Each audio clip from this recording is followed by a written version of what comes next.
السلام علیکم ورحمۃ اللہ وبرکاتہ۔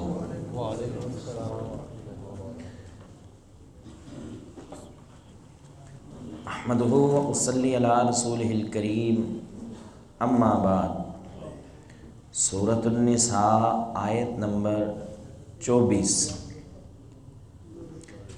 5واں پارہ، پہلی آیت۔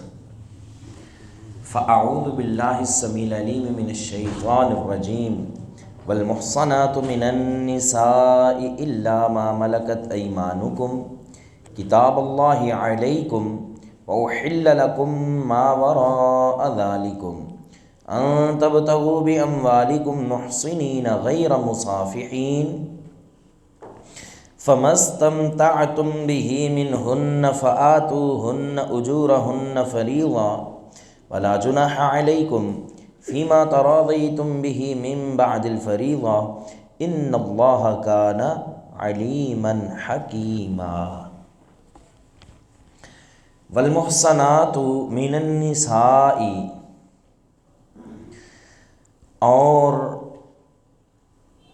وہ عورتیں جو حامد والی ہیں، والمحصنات اور شادی شدہ عورتیں یا خامد والی عورتیں، من النساء عورتوں میں سے، الا مگر ما ملکت ایمانکم جو مالک ہوئے تمہارے دائیں ہاتھ یعنی لونڈیاں۔ کتاب اللہ علیکم لکھا ہوا ہے اللہ کا تم پر، وَأُحِلَّ لَكُمْ اور حلال کر دیا گیا تمہارے لیے، ما وراء ذالکم جو ان کے علاوہ ہے، ان تبتغوا یہ کہ تم طلب کرو، باموالکم اپنے مالوں کے بدلے میں، محسنین اس حال میں کہ شادی کا ارادہ ہو، غیر مصافحین نہ کہ برائی کا۔ فما استمتعتم به پس جو تم فائدہ اٹھاؤ ساتھ اس کے، منہن ان عورتوں سے، فآتوہن اجورہن فریضہ فآتوہن پس دو تم ان کو، اجورہن ان کے حق مہر، فریضہ مقرر، ولا جناح اور نہیں ہے کوئی گناہ، علیکم تم پر، فیما اس میں جو، تراضیتم تم باہم رضامندگی اختیار کر لو، بھی ساتھ اس کے، من بعد الفریضہ طے ہونے کے بعد بھی، مقرر ہونے کے بعد بھی، ان اللہ بے شک اللہ تعالیٰ کان ہے، علیماً علم والا، حکیماً حکمت والا۔ دہرا لیں جی۔ والمحصنات اور خامند والی، من النساء عورتوں میں سے، الا مگر، ما ملکت جو مالک ہوئے، ایمانکم تمہارے دائیں ہاتھ، کتاب اللہ لکھا ہوا ہے اللہ کا، علیکم تم پر، وَأُحِلَّ لَكُمْ اور حلال کر دیا گیا ہے تمہارے لیے، ما وراء ذالکم جو اس کے علاوہ ہے، ان تبتغوا یہ کہ تم طلب کرو، باموالکم اپنے مالوں کے بدلے میں، محسنین اس حال میں کہ شادی کرنے والے ہوں، غیر مصافحین نہ کہ بدکاری کرنے والے، فما استمتعتم به پس جو تم نے فائدہ اٹھایا ساتھ اس کے، منہن ان عورتوں سے، فآتوہن پس دو تم ان کو، اجورہن ان کے حق مہر، فریضہ مقرر، ولا جناح علیکم اور نہیں ہے گناہ تم پر، فیما اس میں جو، تراضیتم تم باہم رضامندگی اختیار کر لو، بھی ساتھ اس کے من بعد الفریضہ مقرر کرنے کے بعد بھی، ان اللہ بے شک اللہ تعالی کان ہے علیماً علم والا، حکیمہ حکمت والا۔ والمحصنات من النساء الا ما ملکت ایمانکم، پیچھے اللہ تعالیٰ نے وہ رشتے گنوائے تھے جو حرام ہیں، یعنی جن سے نکاح کرنا حرام ہے۔ یہاں بھی اس کا تھوڑا ذکر ہے کہ والمحصنات من النساء، اور خامد والی عورتیں بھی حرام ہیں، خامد والی عورتیں بھی حرام ہیں، الا ما ملکت ایمانکم، مگر جن کے مالک ہوئے تمہارے دائیں ہاتھ۔ کیا مطلب یہ تھا کہ حنین کے موقع پہ رسول اللہ صلی اللہ علیہ وسلم نے کچھ صحابہ کو روانہ کیا اوطاس کی طرف۔ وہاں جا کے صحابہ کی دشمن سے ٹکر ہوئی، اللہ تعالیٰ نے فتح عطا فرمائی، دشمن بھاگے، بہت سے قیدی بنے، لنڈیاں بنی، مال بڑا ہاتھ میں آیا۔ غالباً یہ 8 ہجری کا واقعہ ہے۔ اب جب وہ لونڈیاں آئیں، وہ عورتیں مشرکین میں ان کے حامد موجود تھے، جنگ ہوئی، مسلمانوں کے ہاتھ یہ لگ گئیں، قیدی ہو گئی، لونڈیاں بن گئی۔ اب صحابہ سمجھتے تھے کہ ان کے پاس جانا حرام ہے، غلط ہے، ان سے ہم بستری کرنا غلط ہے۔ اس وقت یہ آیت نازل ہوئی۔ کیوں جی، بات کی سمجھ آئی کہ نہیں؟ کہ وہ عورتیں تھیں جن کے پہلے حامد موجود تھے، کن میں؟ مشرکین میں۔ جنگ ہوئی، اللہ نے مسلمانوں کو فتح عطا فرمائی، یہی عورتیں قیدی بن کے آئیں۔ اب جو امیر لشکر تھا اس نے خواتین کی تقسیم کی۔ اب صحابہ ان کے پاس نہیں جا رہے۔ کیوں نہیں جا رہے؟ کیونکہ ان کے حامد موجود ہیں۔ اس وقت یہ آیت نازل ہوئی، والمحصنات من النساء الا ما ملکت ایمانکم، ہاں جن کے حامد موجود ہوں ان عورتوں سے تو شادی حرام ہے جی، ہو ہی نہیں سکتی، لیکن ما ملکت ایمانکم، جو تمہاری کنیزیں بنے، جو لونڈیاں بنے، جن کے مالک ہوں تمہارے دائیں ہاتھ، ان کے ساتھ اگر تم ہم بستری کرو تو یہ جائز ہے۔ کیسے؟ اس کے بھی اسلام نے کچھ اصول دیے ہیں، قانون دیے ہیں۔ اب دیکھیں، ہم کہتے ہیں جی بڑا ایک تہذیب والا معاشرہ ہے۔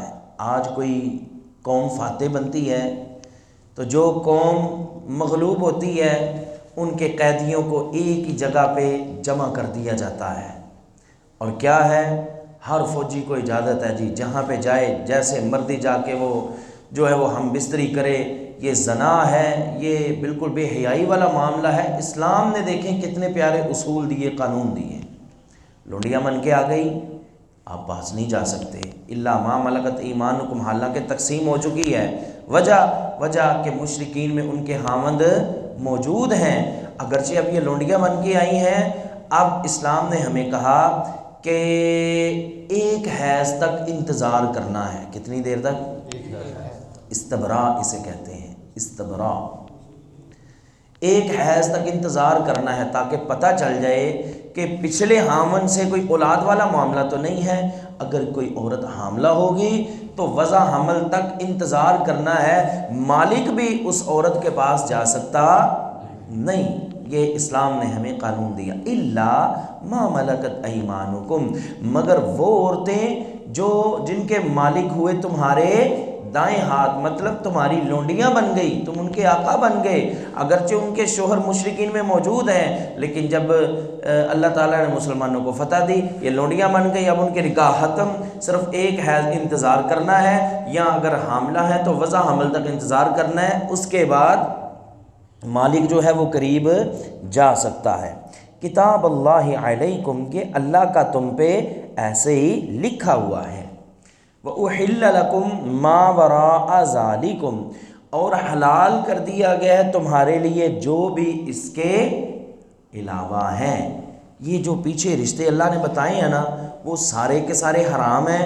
یہاں تک جتنے رشتے بتائے وہ سارے کے سارے حرام ہیں، مطلب ان سے نکاح، ان کے علاوہ جتنے بھی رشتے ہیں ان سے نکاح ہو سکتا ہے۔ ہاں اس میں بھی کچھ ابھی رشتے باقی ہیں، جیسا کہ ہم نے بتایا دو بہنوں کو اکٹھا نہیں رکھا جا سکتا۔ اور مجھے یاد آئے ایک اور بات، جیسے دو بہنوں کو نکاح میں نہیں نہ رکھا جا سکتا، ایسے ہی دو لونڈیاں، دو بہنیں ہوں لونڈیاں، ان کے ساتھ بھی ایک وقت میں ہم بستری نہیں کی جا سکتی اگر وہ دونوں بہنیں ہوں۔ فرمایا کہ الا ما ملکت ایمانکم، اگرچہ تم ان کے آقا ہو، مالک ہو، لیکن یہ دو بہنیں ہیں، جس طرح دو بہنیں نکاح میں نہیں رہ سکتی، سیم اسی طرح ہی لونڈیوں کا بھی ویسا ہی معاملہ ہے۔ فرمایا کہ وَأُحِلَّ لَكُم مَّا وَرَاءَ ذَلِكُمْ، اس کے علاوہ ساری حلال ہیں سوائے اس کے جن کا حدیث میں ذکر ملتا ہے۔ پھوپھی اور بھتیجی جو ہے وہ ایک وقت میں نکاح میں نہیں رہ سکتی، خالہ اور بانجی ایک وقت میں نکاح میں نہیں رہ سکتی۔ اسی طرح دو بہنیں ایک وقت میں نکاح میں نہیں رہ سکتی۔ اسی طرح رسول اللہ صلی اللہ علیہ وسلم کی بیٹی اور اللہ کے دشمن کی بیٹی وہ بھی ایک نکاح میں رہ سکتی۔ آپ کو یاد ہوگا حضرت علی رضی اللہ تعالیٰ عنہ نے نکاح کرنا چاہا تھا، سیدہ فاطمہ رضی اللہ تعالیٰ عنہا ناراض ہو گئی، نبی علیہ الصلوۃ والسلام کو پتہ چلا، بلایا، حضرت علی رضی اللہ تعالیٰ ناراضگی کے ساتھ وہ مسجد میں لیٹے ہوئے تھے مٹی میں، آپ علیہ الصلوۃ والسلام نے فرمایا قم یا ابا تراب، ابو تراب اٹھ کھڑا ہو مٹی والے۔ حضرت علی رضی اللہ عنہ کھڑے ہوئے، نبی علیہ السلام ساتھ لے کر کے سمجھایا۔ اس موقع پہ آپ علیہ السلام نے فرمایا تھا اے علی، جس گھر میں محمد کی بیٹی ہو صلی اللہ علیہ وسلم، وہاں پہ اللہ کے دشمن ابو جہل کی بیٹی آ سکتی نہیں۔ حضرت علی رضی اللہ تعالیٰ ابو جہل کی بیٹی اس کے ساتھ نکاح کرنا چاہتے تھے نا، تو اللہ کے نبی علیہ السلام نے منع کر دیا اور قانون بنا دیا کہ جس گھر میں نبی علیہ السلام کی بیٹی ہو اس گھر میں دشمن کی بیٹی نہیں آ سکتی۔ اسی طرح 4 شادیاں ہو چکی ہیں، اب اس کے بعد بھی کوئی گنجائش، کوئی حلال نہیں ہے۔ ان تبتغوا باموالکم واحل لکم ما وراء ذالکم، اور حلال کر دی گئی ہیں تمہارے لیے اس کے علاوہ، ان تبتغوا باموالکم، یہ کہ تم طلب کرو اپنے مال کے بدلے، محسنین، اس حال میں کہ ارادہ ہو نکاح کا، محسن والمحصنات، یہ جو ہے نا محصنات، محسن یہ ہے حسن سے، حسن لفظ سنا ہے کہ نہیں سنا؟ حسن المسلم سنا ہے کہ نہیں؟ چھوٹی سی کتاب دعاؤں والی، وہ ہمارے ایک ساتھی وہ تقسیم بھی کر کے گئے تھے عبدالستار صاحب، پڑھی ہوگی پیچھے۔ حسن المسلم کسے کہتے ہیں؟ مسلمان کا قلعہ جس میں وہ قید ہو جاتا ہے، مطلب حسن کا معنی قید کرنا، قید میں آنا۔ تو قرآن مجید میں یہ لفظ جو ہے وہ کئی معنوں میں استعمال ہوا ہے، جیسے والمحصنات یہاں پہ کس معنی میں استعمال ہوا ہے؟ شادی شدہ حامد والی عورتوں کے معنی میں۔ پھر محسنین پاک دامن کے معنی میں بھی استعمال ہوا ہے۔ پھر ادھر ہی آپ اگلی آیات میں پڑھیں گے پاک دامن کے معنی میں بھی استعمال ہوا ہے۔ پھر اللہ آپ کا بھلا کرے محسنین جو ہے وہ آزاد عورت کے لیے بھی یہ لفظ استعمال ہوا ہے۔ محسنین اس حال میں کہ قید میں رکھنے کا ارادہ ہو، ہمیشہ کی قید میں۔ کون سی قید میں؟ ہمیشہ کی قید میں رکھنے کا ارادہ ہو، پھر حلال ہیں۔ اب اس قید کا کیا معنی ہے؟ اس قید کا معنی ہے نکاح کی قید، نکاح کی قید۔ غیر مصافحین، نہ کہ بدکاری کا ارادہ ہو۔ فمستمتعتم، ترجمہ توجہ سے سننا، یہ قرآن مجید میں اس آیت میں نا نکاح کے لیے شرطیں بیان ہو رہی ہیں، میں ترجمہ کر کے پھر آپ کو شرطیں گنواؤں گا۔ فمستمتعتم بہ منہن، پس جو تم فائدہ اٹھاؤ اس کے ساتھ ان عورتوں سے، فآتوہن اجورہن فریضہ، تو دو تم ان کو ان کے حق مہر۔ اب اس آیت پہ غور کریں گے تو ہمیں کوئی 2 3 4 شرطیں جو ہیں وہ معلوم ہوتی ہیں۔ پہلی شرط یہ ہے کہ وہ عورتیں حلال ہیں جن کے ساتھ نکاح کا ارادہ ہو، ہمیشگی کے بندھن کا ارادہ ہو، قید کا ارادہ ہو۔ کس کا ارادہ ہو؟ قید کا ارادہ ہو۔ غیر مصافحین، نہ کہ بدکاری کا ارادہ ہو۔ اب یہاں پہ وہ نکاح بھی ختم ہو گئے جو ہے نکاح متع، نکاح حلالہ۔ دیکھیں نا متع میں کیا ہوتا ہے؟ متع میں یہی ہوتا ہے نا کہ 3 4 5 7 دن، وہ اس میں بھی ہے کم از کم جو متع کی مدت جو پہلے تھی، کیونکہ شروع اسلام میں یہ جائز تھا، 3 دن تک آپ علیہ السلام نے مقرر کی، تو اب وہ قید ختم ہو گئی۔ محسنین، ہمیشہ کے لیے، مرتے دم تک کے لیے جو ہے یہ ارادہ کر کے نکاح کرنا ہے، اس میں ٹائم مقرر نہیں ہے، کوئی ٹائم کا تعین نہیں ہے۔ ہمارے ہاں جاتے ہیں باہر امریکہ میں، کینیڈا میں، اور پتہ نہیں کون کون سے ملکوں میں پھرتے ہیں اور مسئلے پوچھ رہے ہوتے ہیں، ہاں جی قاری صاحب کیا ہے جی؟ اور میں نے ایک گوری سے شادی کر لی ہے۔ اللہ کے بندے تو وہی ملی ہے، کہتی ہوں بس کاغذ بنوانے تھے، اس لیے کاغذ بن کے پھر چھوڑ دوں گا۔ یہ کیا ہے؟ یہ تو ایک مقصد ہے، صرف کاغذ بنانا، یہ تو سیدھا سیدھا زنا ہے، یہ تو سیدھا سیدھا گناہ ہے، یہ تو اللہ تعالیٰ کے حد کو سیدھا سیدھا اور بڑی دلیری کے ساتھ توڑنا ہے، بڑی جرت کے ساتھ توڑنا ہے، بڑی ہمت کے ساتھ توڑنا ہے، اور اوپر ذات قاری صاحب کو گواہ بھی بنانا ہے، مولوی صاحب کو گواہ بھی بنانا ہے میں توڑ رہا ہوں۔ یہ غلط ہے۔ وہ آپ گرین کارڈ لینے کے لیے یا کوئی بھی کارڈ لینے کے لیے یا کوئی بھی کاغذ لینے کے لیے جو وقتی طور پہ نکاح کرتے ہیں، وہ کوئی نکاح، اسلام ایسے نکاحوں کو مانتا نہیں، بلکہ ہمیشہ کا بندھن ہو، ہمیشہ کے لیے جو ہے وہ اللہ آپ کا بھلا کرے، نکاح کا ہمیشہ کے لیے رکھنے کا ارادہ ہو، غیر مصافحین، نہ کہ بدکاری کا ارادہ ہو۔ فمستمتعتم بہ منہن فآتوہن اجورہن فریضہ۔ استمتاع یہ معنی ہے جی فائدہ اٹھانا، متعہ، متع وہ دا ذکر ہو گیا ہے، تسی لیٹ ہو گئے ہو، دھیان رکھیا کرو نا، تسی 2 منٹ پیچھے ہو گزر گیا ہے۔ فمستمتعتم بہ منہن، پس جو تم فائدہ اٹھاؤ ان عورتوں سے۔ نکاح متع تو آپ نے سنا ہے نا، متع، متع کیا ہے؟ استمتع، استمتع اسی سے ہی ہے جی، متع سے یہ لفظ نکلا ہوا ہے، جو تم فائدہ اٹھاؤ، متع کا معنی بھی یہی ہے، بس جو تم فائدہ اٹھاؤ منہن ان عورتوں سے۔ یہاں سے وہ کہتے ہیں دیکھو جی متع تو جائز ہے، قرآن کہہ رہا ہے فمستمتعتم بہ منہن فآتوہن اجورہن فریضہ، بس تم جو ان سے متع کرو، فائدہ اٹھاؤ، تو ان کو ان کے حق مہر دے دو جو مقرر ہیں۔ تو لہذا کہتے ہیں جی دیکھیں قرآن کہہ رہا ہے کہ متع جائز ہے۔ ہم نے عرض کیا پہلے اسی آیت سے ہی کہ اس آیت میں کچھ نکاح کی شرطیں ہیں، ان میں پہلی شرط یہ ہے کہ نکاح جو ہے وہ اس میں وقت کا کوئی تعین یا کوئی قید نہیں ہوتی۔ دوسرا، نکاح میں غیر مصافین، بدکاری کا ارادہ نہیں، چھپا ہوا نکاح نہیں، چھپ کے نہیں، بلکہ اعلانیہ۔ اور اعلانیہ کیا ہے؟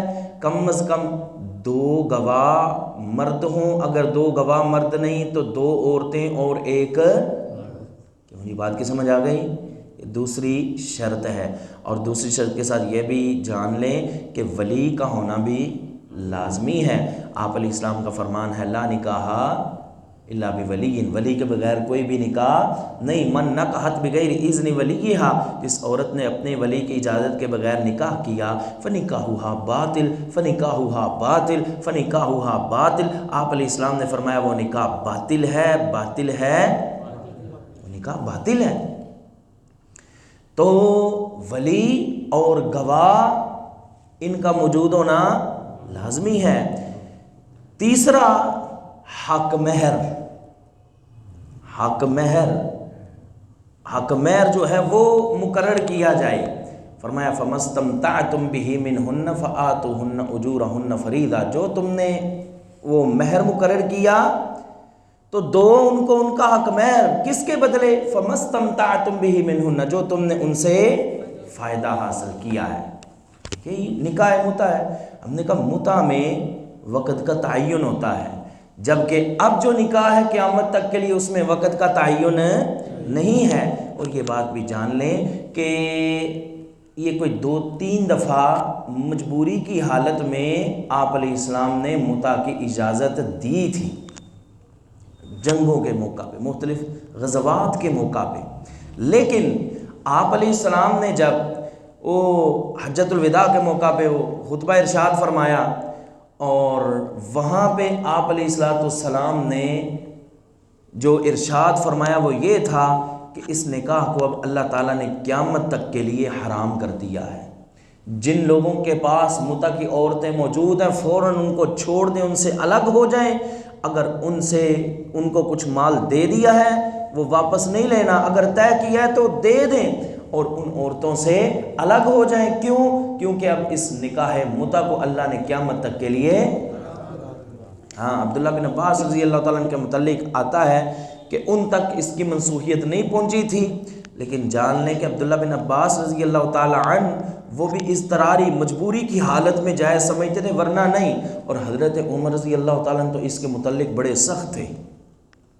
ایک شامی آیا مدینہ میں، تو ایک عورت سے ملا، کہنے لگا جی میرے لیے متع کے لیے کوئی عورت تلاش کر۔ وہ پتہ نہیں تھا، اس نے تلاش کر دی۔ جتنے دن ادھر رہا اس نے نکاح متع کیا، چلا گیا۔ حضرت عمر رضی اللہ تعالیٰ کو کسی نے یہ بات بتا دی، فوراً اس عورت کو طلب کیا، تو نے کروایا؟ ہاں جی میں نے کروایا۔ اب کچھ عرصہ گزرا، دوبارہ وہ آیا۔